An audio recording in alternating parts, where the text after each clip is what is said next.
kahit lagpas pa sa June 30. Ano bang batayan mo diyan, sir? Ito sa kaso ni Asnolf versus Nasarina noong July 18, 1950, GR number L3820 na sabi ng Korte Suprema, ang rason ng Korte Suprema ay ganito, dahil ang Senado is viewed as a continuing body. Continuing body ang Senado, ayon sa lumang desisyon ng Korte Suprema. Pangalawang view, itong kaso ni Balag versus Senate noong July 3, 2018, GR number 234608, na sabi ng Korte Suprema, ang Senado ay hindi matawag na continuing body sa oras na mag-expire o mapaso ang Kongreso. Mapaso ang Kongreso ngayong June 2025, that's June 30, 2025. Itong 19th Congress ay mapaso ngayong June 30, 2025. Sabi ng Korte Suprema sa Balag versus Senate, sa kaso ni Balag versus Senado, sabi ng Korte Suprema, ang Senado ay hindi matawag na continuing body. Sa oras na mag-expire o mapaso ang Kongreso, ma-terminate, natapos din ang kanilang business. Ano tong business na pinag-usapan ng Kongreso dito? Na pinag-usapan natin dito. Ang kalugan ng mga business na ito pending matters, proceedings, katulad ng itong hindi na ipasang bills, itong legislative investigations, katulad ng investigations katungkol kay Sara, no? Ay viewed as terminated sa oras na mapaso ang Kongreso ngayong June 30, 2025. I hope maliwanag yan sa inyo, ha. Dalawang view. Ang unang view, itong kaso ni Asnolf versus Nasarina. Ang palawang view, itong kaso ni Balag versus Senate. Sa pangalawang view, sinabi ng Korte Suprema na ang Senado ay hindi na matatawag na continuing body sa oras na ma-expire ang kanilang o mapasok ang kanilang termino ngayong June 30, 2025. Meaning, lahat ng kanilang business dyan, business sa Kongreso, katulad ng hindi napasang bills, itong legislative investigations, ay viewed terminated na po sa oras na nag-recess ang Senado. Ano ang tanong dito? Ang tanong is, ano bang option ng next Congress? Ang option ng next Congress ay up po sa pending matters kung talakay nila ito o i-continue. But ito'y back to zero. Back to zero sila. For the first time, ito ay aksyonan as presented for the first time. Zero. Reminder, ang Kongreso now is in recess. Mag-resume sila on June 2, 2025. Yan ang dyan, dalawang views. Ang tanong, sir, ano sa dalawang views ang dapat sundin ng tao? Ang sundin ng views ng tao itong kaso ni Balag versus Senate nung nadesisyonan ng Korte Suprema noong June 3, 2018 na sinabi nila na hindi na continuing body ang Supreme Court. Okay? Sa second view, sinabi dito, critical sa atin ang pagboto sa second view na to. Bakit? We must vote wisely para ma-convene itong 20th Congress. Kasi ito ang dapat na sundin ay itong most recent ruling ng Korte Suprema patungkol sa kaso ni Balag versus Senate in contravention to the case of Asnolf versus Nasarina na kung saan sinabi nila continuing body ang Senado. Ito ating sundin kasi itong recent na desisyon ng Korte Suprema. Kung sino ang ating ibubuto ngayon, ito ay napaka-critical sa ating bansa. Ang mananalong senador ay siyang magme-make or break para ma-acquit or ma-convict si Sara. Yan, sa kanyang quote-unquote impeachable offenses. Kung mamili tayo, kasi itong pipiliin na, I have to make three choices here. To lay down three choices sa mga tao, no? Kung papipiliin ka sa bago, matagal na, doon ka sa bago. Pangalawa, kung pipiliin ka sa wala, o malaki ang ginastos sa kampanya, doon ka sa wala o may maliit nang naginastos sa kampanya. Third point, kung papipiliin ka doon sa namimigay ng ayuda at hindi namimigay ng ayuda, ang sabi ng iba at sinabi doon ni tatay, ang suggestion niya, mag-decide ka. Pero ang sinabi ng tatay Digong, tanggapin mo kasi pera ng taong bayan yan, it's people's money. Pero, vote from your heart, vote with merit, kasi kung merit ang pag-usapan, dapat tingnan natin yung sabi ng isang viewers natin kagabi, service history, track record, that's what they practice in Taiwan, meritocratic democracy.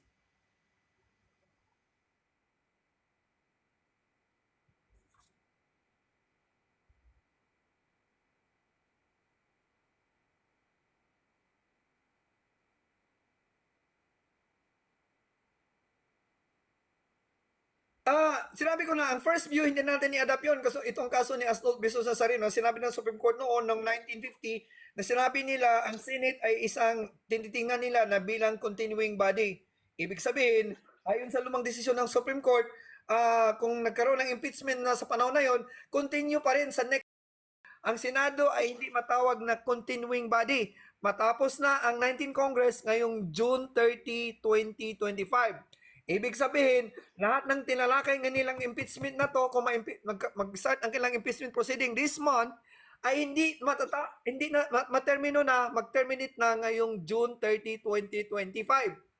The question is, what will happen? Wala. Half cake, half baked ang impeachment na yan. Walang mangyayaring kalalabasan dyan. Kaya sundin natin itong sinabi ng Supreme Court patungkol dito kasi sabi ng Supreme Court, back to zero kung magkaroon ng 28th Congress. Kaya nga, sinabi ko na, make or break ang boto ng taong bayan dito dahil nakasalalay sila sa kanila ang papasok na 24 senators at bagong mga kongresista. Wala na. Ang kongresista noong 2019 Congress, itong 19 Congress, nagpasa na po sila ng 4 na impeachment complaint. At bago lang to, kaya nga tinatanong sila ng Senate President, bakit ngayon lang to nyo ginawa? First impeachment, wala kayong action. Second impeachment, wala kayong action. Third impeachment, wala kayong action. Fourth impeachment, so pa kayo nag-action. Dapat sa first impeachment, nag-action na sila. But in this case, walang in-action ang ating mga congressman dyan sa first impeachment. So think about it. Sa isang taon, isa lang dapat impeachment ang ipasa, but isa lang entertain, pero itong kongreso na to, nag-submit ng 4 impeachment complaints. So, to make things clear, no? Sabi ng Supreme Court, back to zero kung itutuloy nila, back to zero as of zero kung aksyonan nila itong 19 Congress na patungkol sa impeachment o hindi na, o tatalagin pa nila bilang new matter. Yan.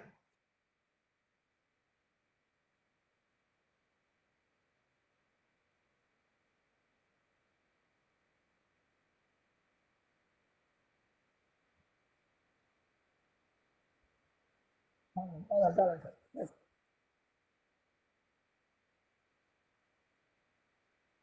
500 flood control projects that people are in chaos.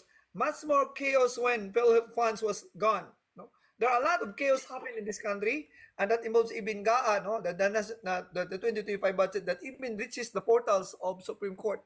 There are lawyers, both lawyers, panels of lawyers went to the Supreme Court to file a case with ito, minamadali nila ang Supreme Court na magdesisyon, kaya naghintay dito ang Senado. Pangalawa, itong another thing dito is another batch of lawyers went to the Supreme Court to stop this impeachment.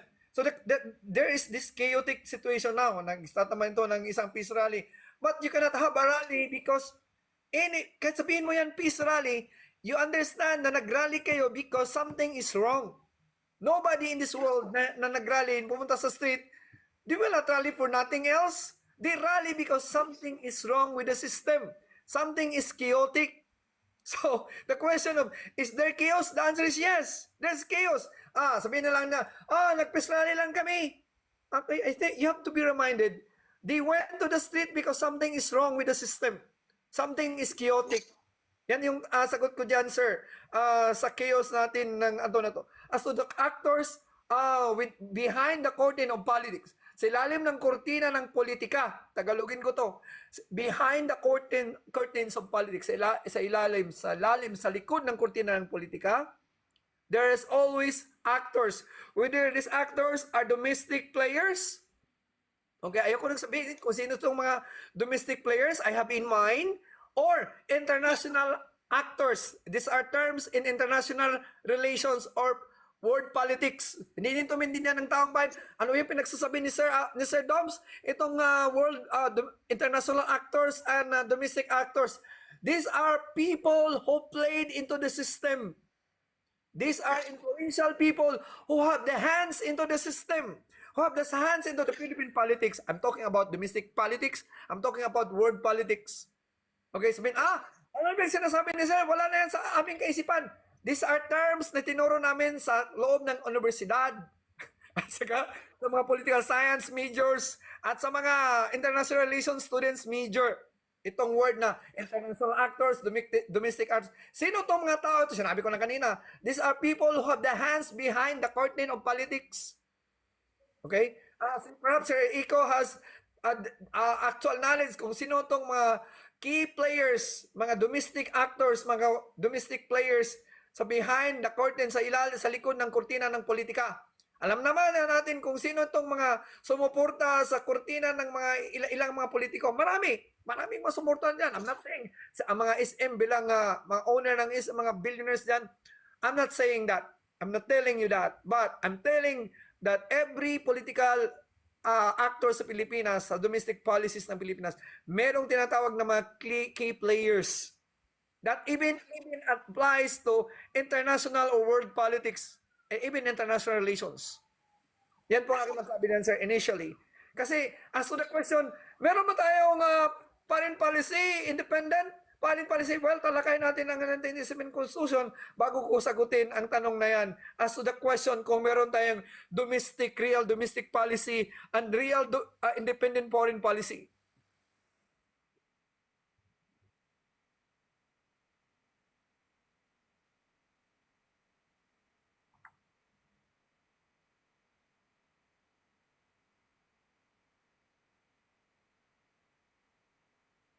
Okay, thank you for the question.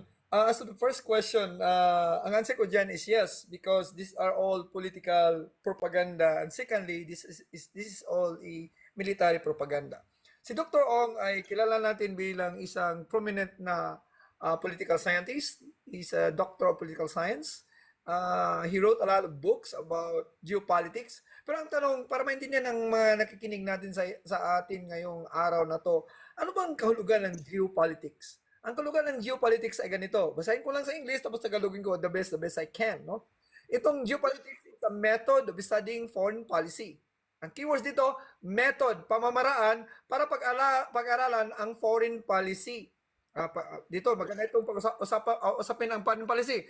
Geopolitics is a method of studying foreign policy. Ang geopolitics ay isang pamamaraan para pag-aralan ang foreign policy, ang polisiyang panglabas ng bansa. To understand, para maintindihan, to explain, para ipaalam, okay, and predict. I-predict natin yung international political behavior through geographical variables. Nakita yung variables. What are these variables? Itong tension sa China, itong sa South China Sea, these are the variables. Example lang ito ha.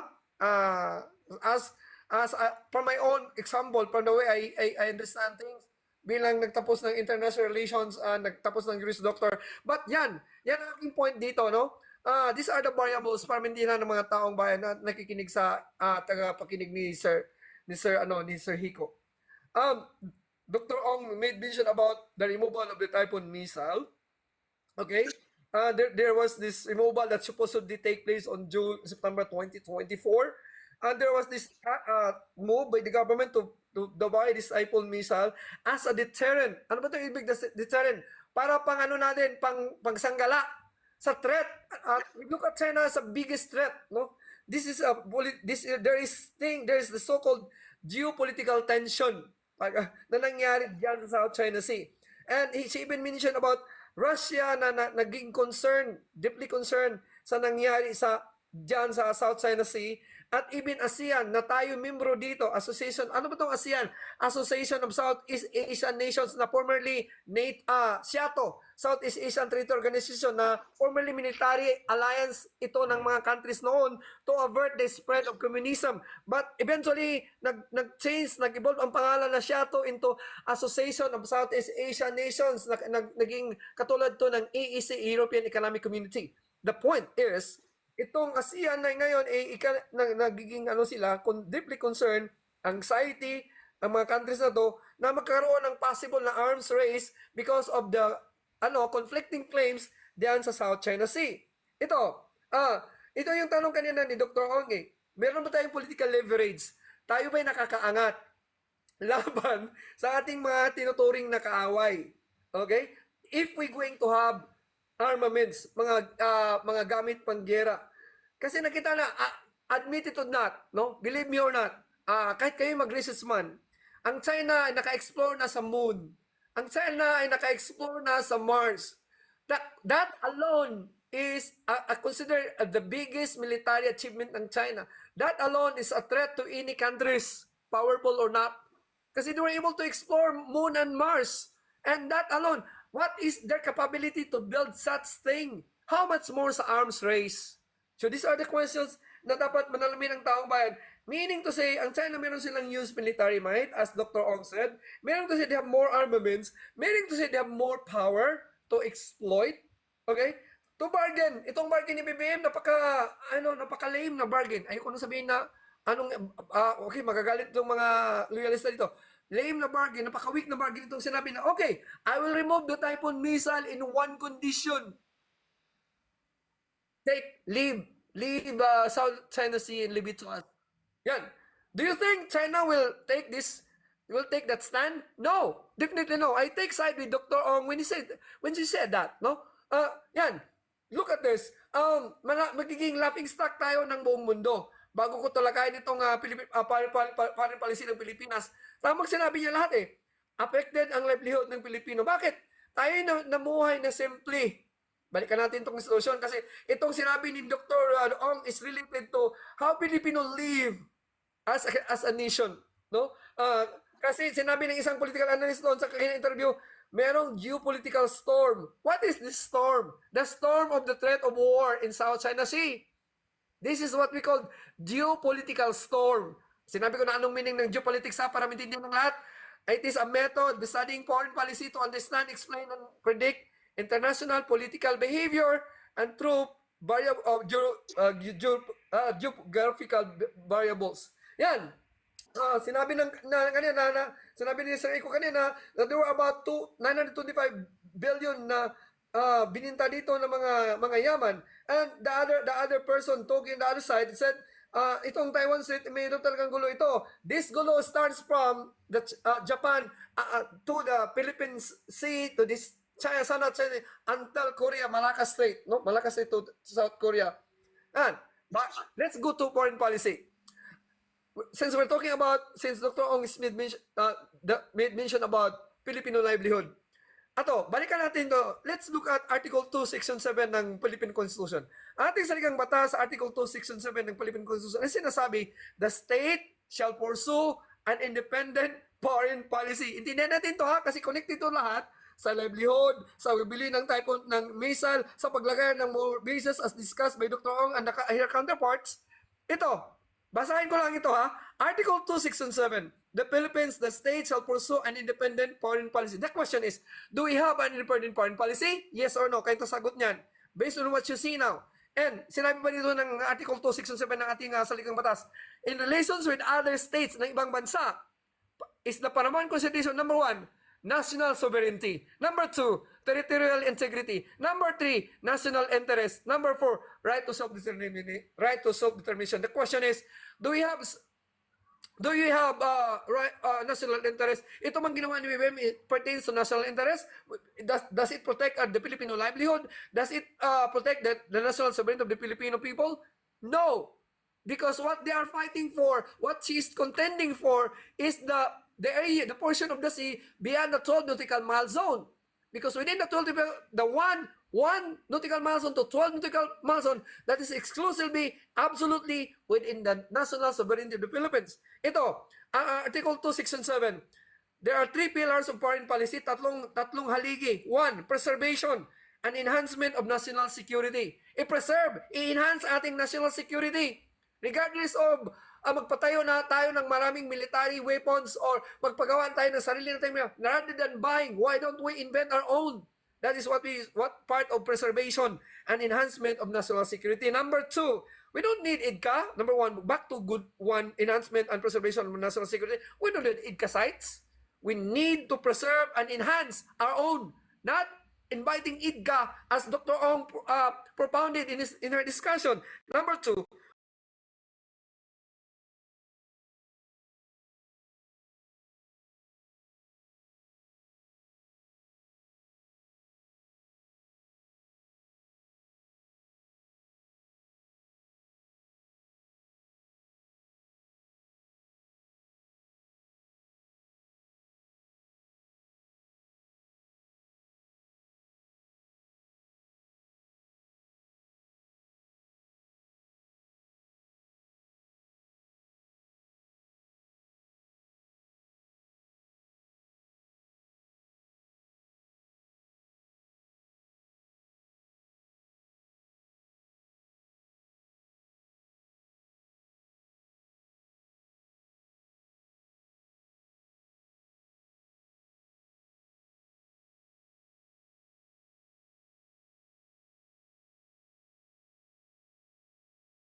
business.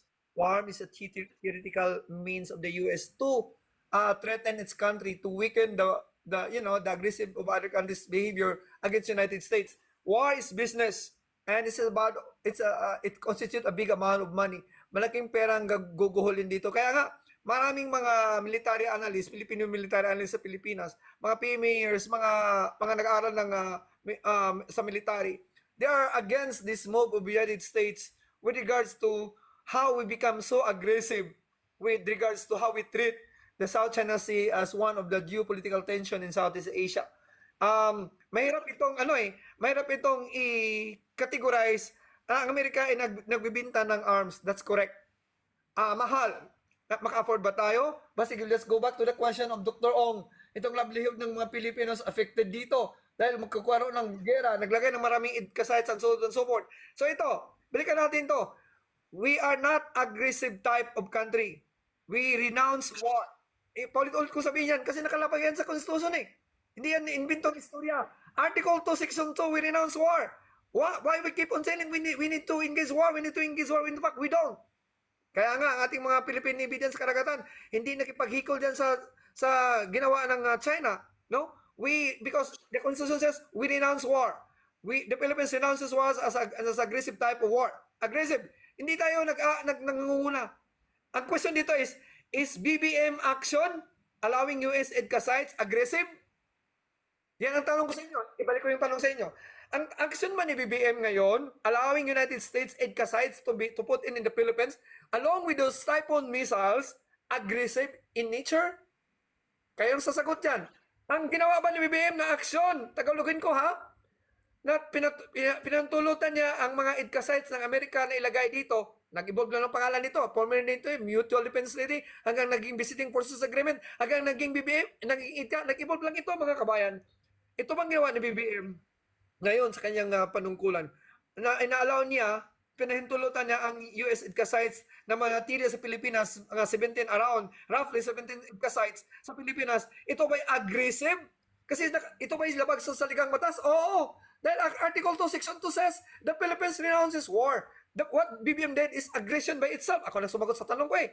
Does it renounces war? No!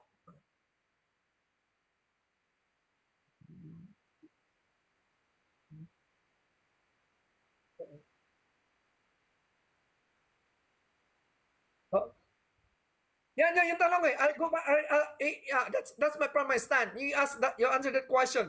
Is BBM action allowing United States EDCA sites enhanced defense cooperation agreement with the Philippines ensures aggressiveness on the part of the Philippines against China?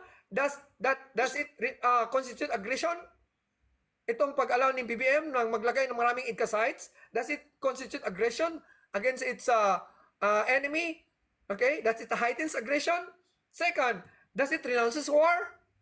Kayo sasagot niyan. Kasi I have my own point. I have my own stand on the point. Alright? So yan po ang aking generic na stand patungkol dyan sa ating stand. Because to all this discussion, balik tayo sa ating foreign policy. Go back to the question. Do we have an independent foreign policy? Or are we dictated with other foreign major players? Are we dictated by international actors to behave in accordance to what they want? So that in the end, we don't have an independent foreign policy. Yan ang tanong dyan.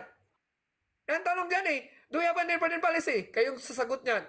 Kayo mga pro-US, mga pro-Western minds na nag-aral sa Amerika, does the Philippines have an independent foreign policy as enshrined in Article 2, Section 7 of the 19... Yan ang tanong. Kasi as far as international relations is concerned, the big international actors, I will not say big, they are all international actors, even the UN body, are key players in honing the Philippines' independent foreign policy. Do we have one independent policy and it's in the Constitution? Do we have? Yan, sagutin nyo yan, mga kabayan, mga nakikinig ngayon. Kung meron ba tayong independent foreign policy that reflect to the three pillars: preservation and enhancement of national security. Number 2, promotion of economic security. Third, protection of the welfare and interests of the Filipino people overseas. Do we have one? Yan ang tanong ko, ibalik ko sa mga nakikinig sa atin ngayon. Hindi pa ito gawa-gawa ang kwento. I'm quoting exactly the 1987 Constitution, Article 2, Section 7, pertaining to independent foreign policy. I'm quoting Article 2, Section 2, pertaining to the renouncing of the Constitution.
From my side, no, bilang nagtuturo ng political science back in the Philippines and international relations, interest. Bago ko sagutin yan, I have to tell your viewers and your listeners na diplomats are spies. Ambassador man siya, minister, consul general, vice consul, military attaché, economic attaché. Filipinos with dual passport from the Philippines. I met one. Storytelling to na muna tayo. I met one dating US serviceman, Filipino, she's a pure American. Na-meet ko siya sa Campagudua. He made mention about how the Philippines conduct its espionage job in any countries. And what they do is they send a lot of spies to that country. And I have to tell you, no, sabihin ko bluntly sa mga nakikinig nating kababayan nito, some Filipinos are Judas Iscariot.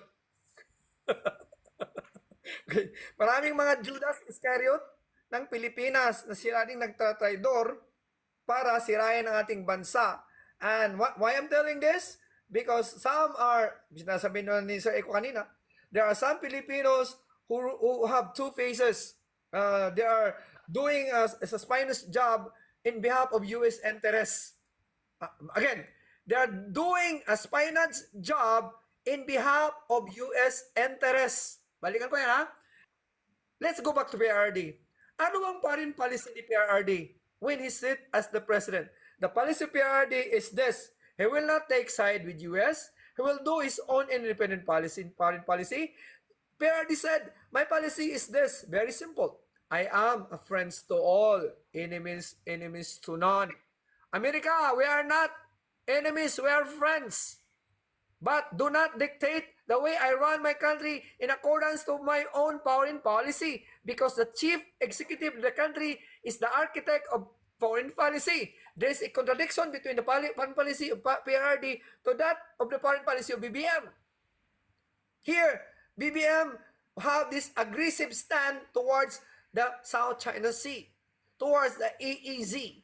And PRD, the foreign policy of PRD, sinabi ko na anong pagkakaiba ng domestic policy at foreign policy kanina, na English ko lang yun, gusto lang Tagalogin the best I can. Mayroong pagkakaiba yun. Okay, yun. Yan. The stand of the PRD is very different.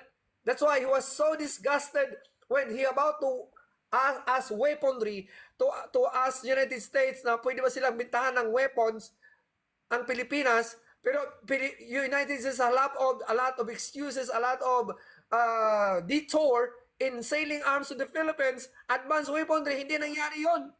Kasi wala. America is very very ano tawag dito? Tuso with regards to selling weapons to the Philippines to make the Philippines, prepared to in protecting its national interests, in protecting its national territory. Now, PRD have the same stand with regards to how we treat our problem with South China Sea. Now, itong BP Sara.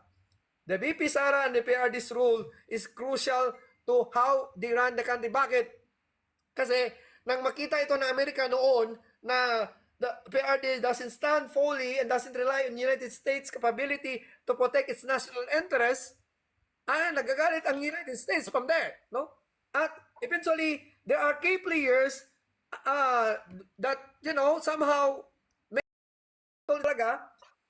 this is a battle between good politicians and bad politicians with regards to the Duterte stand as far as how they run the country. Okay, so these two leaders, PRD and her daughter, have different stand on how they treat the country's foreign policy, and how they treat the national integrity of the country, and how they treat the territorial integrity of the country, and how they treat the national interest of the people, and how they treat the right to these Philippines to self-determination.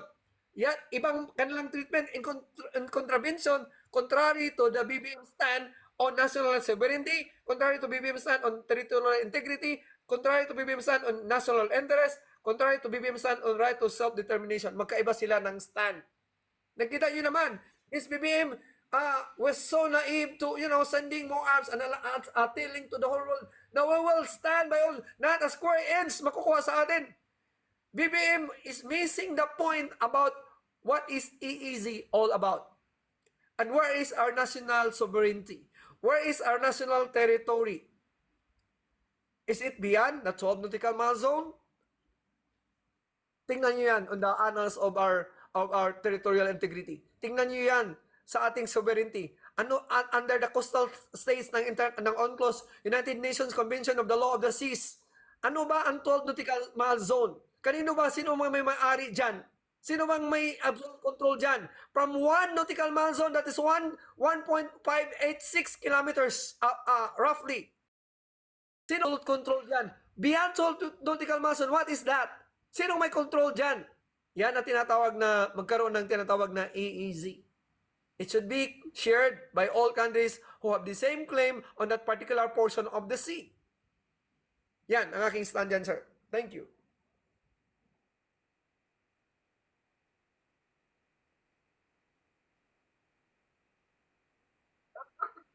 Hindi pa naman. Mamaya po siya kung gawa ng grado. Time here is 12:17. I will start submitting my grades para mga roughly 3:30 pa.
love your country. Do we love our country, Filipinos? How many IDSAs do we have?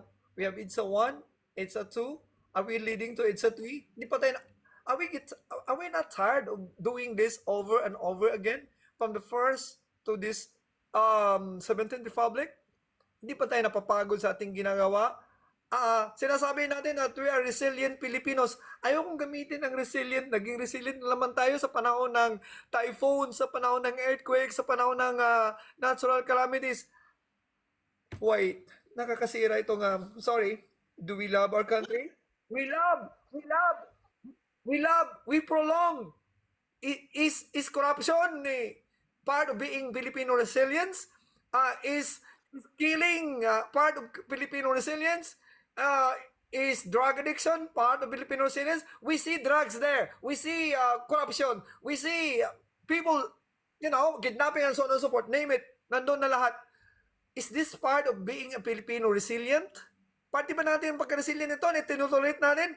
Parang sinasabi ko lang kanina, nakita natin na si Juan nagnakaw ng pandesal.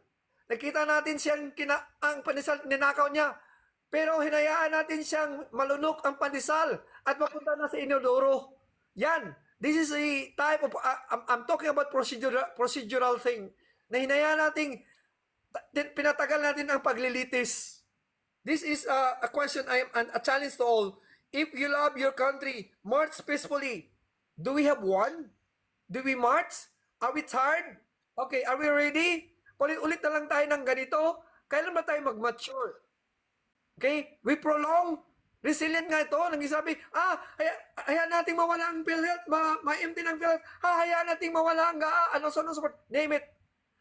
Wala namang flood control project na 5,500. Name it. Saan napunta to? Is this part of being resilient? Is this part of loving the country na itutuloy natin? Hayaan na lang natin yan. Patapusin na natin si BBM hanggang ma-empty ang kaban ng bayan. Is that it?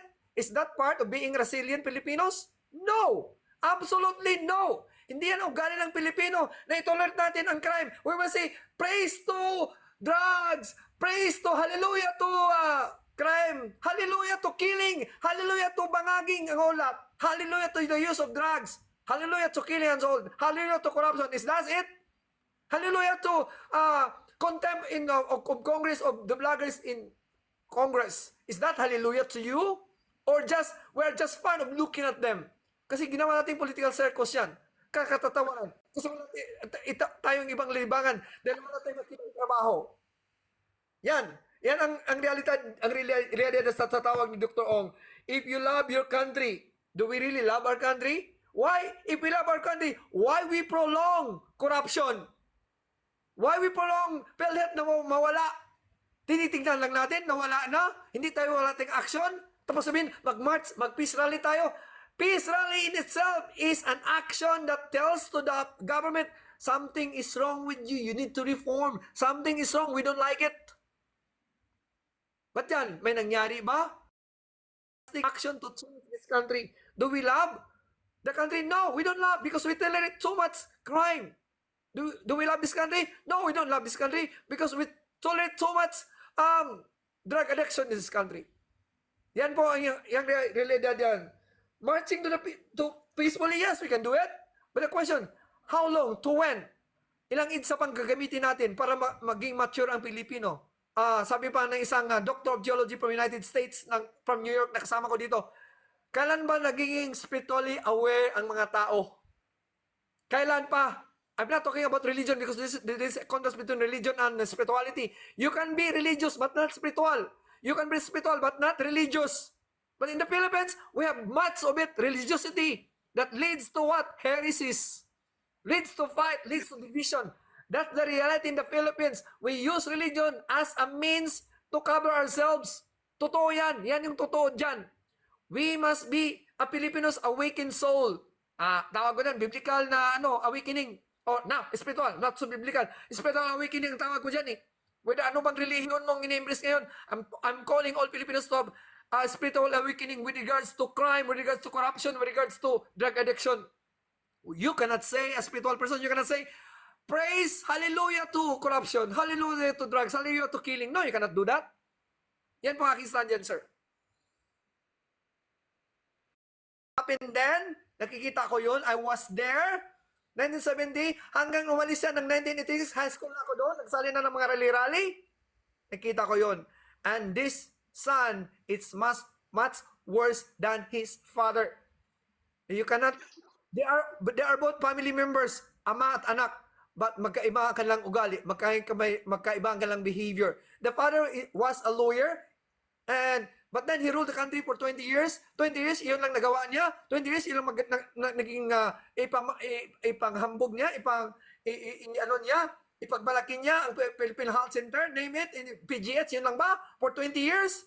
Now, let's compare to the output of PRD for 6 years. Malaki ang kwat yun, mga kabayan. There's a big difference between two achievements. The achievements of this man who ruled the country for 20 years and the achievement of that man who ruled the country for 6 years. And this son, my goodness, ilang pang 3 years na ba to? Ano nangyari sa ating bansa? The question is, ito yung challenge ko sa mga men in uniform. Let's pray.